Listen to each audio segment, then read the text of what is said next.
ناظرین، وسیلہ Urdu T V آپ کے روبرو ہے۔ خبر کی صداقت اور شفافیت کا علم بردار چینل وسیلہ اردو ٹی وی۔ خبریں ملاحظہ فرمائیں۔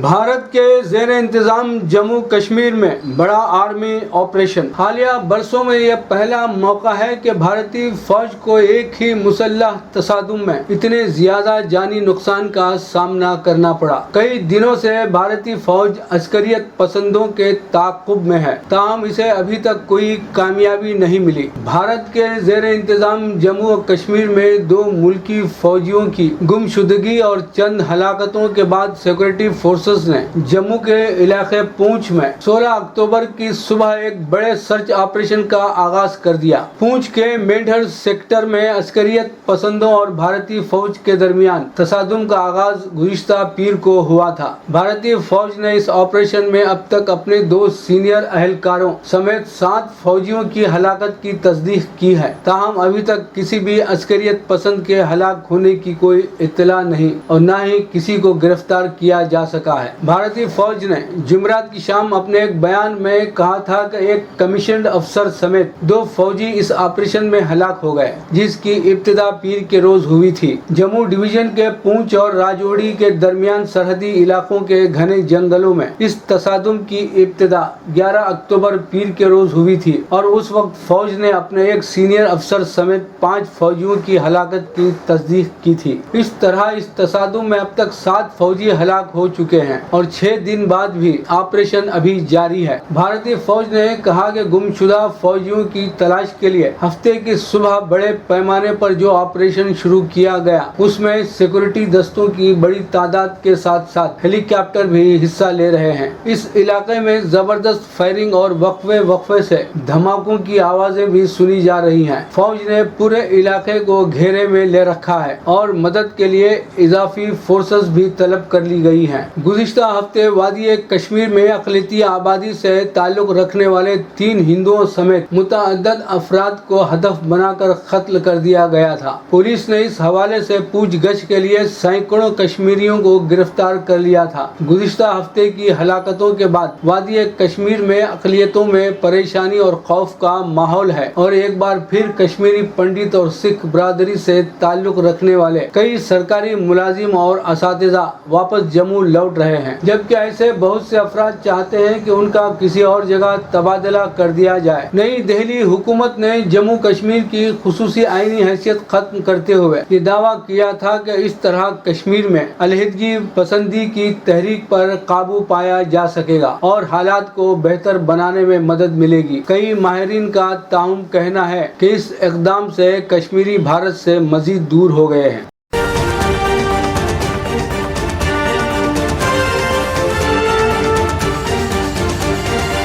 برطانوی شہزادے پرنس ولیم نے خلا کی سیاحت کی دوڑ میں شامل ہونے والی دنیا کی امیر ترین شخصیات کو تنقید کا نشانہ بناتے ہوئے اپیل کی ہے کہ لوگوں کو پہلے کرۂ ارض کی حالت بہتر کرنے پر توجہ دینے کی ضرورت ہے۔ شہزادہ ولیم نے یہ بات لندن میں ماحولیات کے ارتھ شارٹ پرائز ایوارڈ کی افتتاحی تقریب سے قبل اتوار کے روز آب و ہوا کی تبدیلیوں پر تشویش کا اظہار کرتے ہوئے کہی۔ انہوں نے ماحولیات کے مسائل سے اپنے خاندان کی دیرینہ وابستگی پر بھی گفتگو کی۔ واضح رہے کہ ماحولیات سے متعلق اسکاٹ لینڈ کے شہر گلاسگو میں اس ماہ کے آخر میں ایک بین الاقوامی کانفرنس ہو رہی ہے، جسے ماحولیات کے بہت سے ماہرین آب و ہوا کی تبدیلی کے خلاف جنگ کا رخ موڑنے کے لیے دنیا کا آخری موقع قرار دے رہے ہیں۔ شہزادہ ولیم نے کہا کہ ہمیں دنیا کے کچھ ایسے بڑے ذہنوں اور دماغوں کی ضرورت ہے جو اس کرۂ ارض کی مرمت کی کوشش پر مرکوز ہوں، نہ کہ ایسے مقام کی تلاش میں مصروف رہیں جہاں مستقبل میں جا کر بسیرا کیا جا سکے۔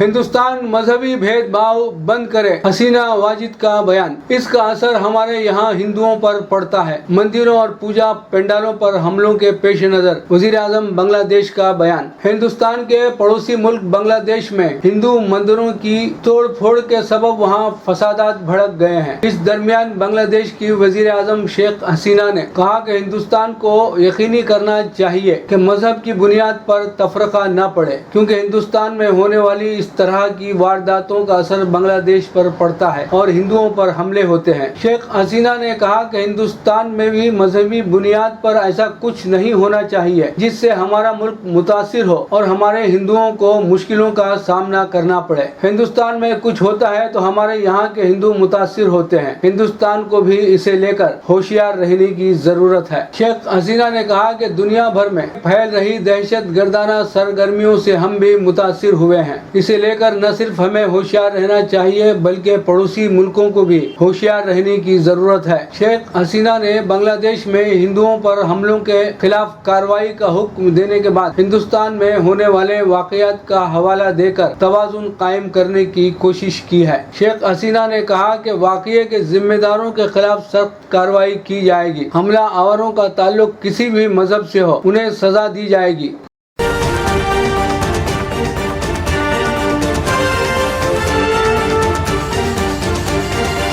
مکتوب ریاض من جانب can Wasif Saudi Arab. Saudi society آہستہ آہستہ کھلنے لگی ہے۔ زندگی کے دیگر شعبہ جات کے علاوہ سعودی لڑکیاں کھیل کے میدان میں بھی آگے آ رہی ہیں۔ ایک تازہ خبر کے مطابق سعودی لڑکیوں نے نشانہ بازی شوٹنگ میں دلچسپی لیتے ہوئے اس کھیل کی باضابطہ تربیت حاصل کرنا شروع کر دیا ہے۔ سعودی شوٹنگ فیڈریشن کے تعاون سے پہلے شوٹنگ تربیتی کورس کا انعقاد کیا جس میں سعودی لڑکیوں نے پہلی بار شرکت کی۔ ایک مقامی چینل کی اس نشریات میں سعودی لڑکیوں اور لڑکوں کو شوٹنگ کی تربیت لیتے ہوئے دکھایا گیا ہے۔ بین الاقوامی ماہرین کے زیر نگرانی تربیت حاصل کرنے والی لڑکیوں کی نگرانی کرنے والی ایک انسٹرکٹر نے کہا کہ سعودی لڑکیاں شوٹنگ میں دلچسپی لے رہی ہیں۔ ویڈیو میں دکھایا گیا ہے کہ ایک حال میں ٹرینر سعودی لڑکیوں اور لڑکوں کو شوٹنگ کے حوالے سے معلومات فراہم کر رہے ہیں۔ اس موقع پر لڑکیوں اور لڑکوں کو شوٹنگ کی مشقیں بھی کرائی جا رہی ہیں جس میں لڑکیوں نے خصوصی دلچسپی کا مظاہرہ کیا ہے۔ یہاں اس بات کا ذکر بے محل نہ ہوگا کہ ہندوستان میں 65 سال سے زائد عمر کی 2 عورتوں نے شوٹنگ کی تربیت حاصل کی اور اس میں مہارت حاصل کر کے قومی مقابلوں میں تمغے جیتے۔ پنجاب سے تعلق رکھنے والی پرکاشی تومر اور چندرا تومر نام کی ان خواتین کی زندگی پر مشتمل حال میں سانڈ کی آنکھ کے نام سے ایک فلم بھی بنائی گئی ہے۔ سانڈ کی آنکھ شاید بلز آئی کا ترجمہ ہے۔ لیجیے حاضر ہے پروگرام ورق ورق چہرہ، کتابوں پر تبصرے اور النکاروں کے تعارف پر مشتمل یہ ہمارا پروگرام ورق ورق چہرہ۔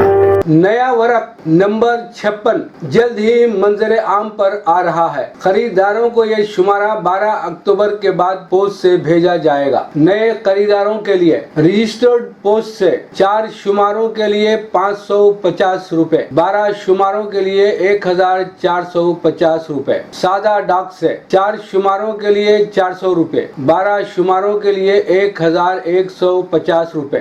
زر تعاون کے لیے رابطہ کریں 9869321477۔